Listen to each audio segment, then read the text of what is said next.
Del Valle, Ils sauvent aussi, des gens. géopolitologue. Ils sauvent des gens qu'ils ont fortement incités à venir prendre des risques énormes. Ah oui. Parce que ces associations Tout font le même temps. de la publicité dans toute l'Afrique.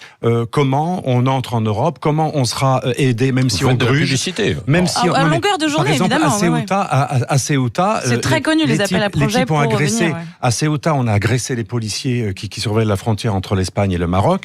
À peine après avoir agressé des policiers, avoir enjambé des murs et des barbelés, qu'est-ce qui se passe? Les ONG sont là à attendre les gens. Ils leur donnent des kits, des manuels, des cartes, un petit peu d'argent. Il y a plusieurs associations qui font ça tous les jours. Pareil à Lampedusa, il y a tout un système qui incite des millions de gens à venir, et donc il les incite à venir se noyer, puisque comme il y a des risques en mer, forcément, et donc c'est ça qu'il faut. C'est grave ce que vous dites. C'est très grave. Moi, accusations. j'accuse ces ONG de créer un appel d'air absolument incroyable et de nous culpabiliser pour des faits qui sont commis par des États totalitaires dont nous ne sommes pas responsables. Ouais. Si on les finance, ce raisonnement est insupportable. On serait responsable de ce qui se passe dans toute l'Afrique. Non, comme le dit le cardinal Sarah, qui, je répète, est guinéen, il a dit c'est scandaleux ce que font ces ONG. Elles viennent inciter tous les Africains à partir.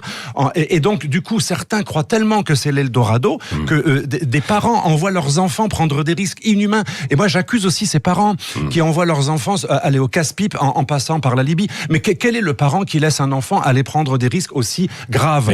C'est scandaleux. Il faut aussi responsabiliser. Les gens sont responsables. Il y a des raisons. Et bien, c'est pas les plus pauvres. On le sait, il y a eu des rapports récemment très intéressants. Les vrais plus pauvres restent en Afrique. Ceux qui viennent, c'est les gens qui ont les moyens de donner de l'argent à des réseaux de passeurs. N'oublions pas que le parcours d'un migrant, on dit migrant, mais c'est des clandestins, c'est un parcours délinquentiel où une société, une boîte qui fait du travail au noir l'attend à Londres, en France, à Calais. Pourquoi ils veulent pas rester à Calais? Parce qu'il y a du business qui les attend à Londres, et c'est du business souvent illégal. C'est un parcours migratoire de type illégal. Le Maroc lui-même, c'était assez rigolo, c'est le Maroc qui accuse l'Europe d'être laxiste. Parce qu'en plus, on les finance, ces ONG.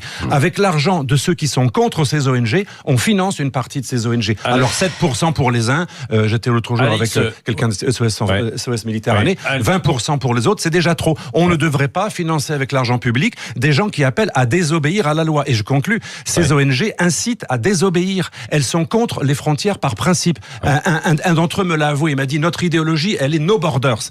Et les frontières, c'est la loi, c'est l'État régalien. Ces ONG sont contre l'État tel qu'il existe. Elles sont contre les frontières. Ce sont des gens, des agitateurs qui sont contre le droit. Alex Geoffroy, donc sur ces accusations, parce que du coup, elles sont quand même fortes, quoi. Ah oui, ça c'est sûr, j'ai jamais vu ça. Oui.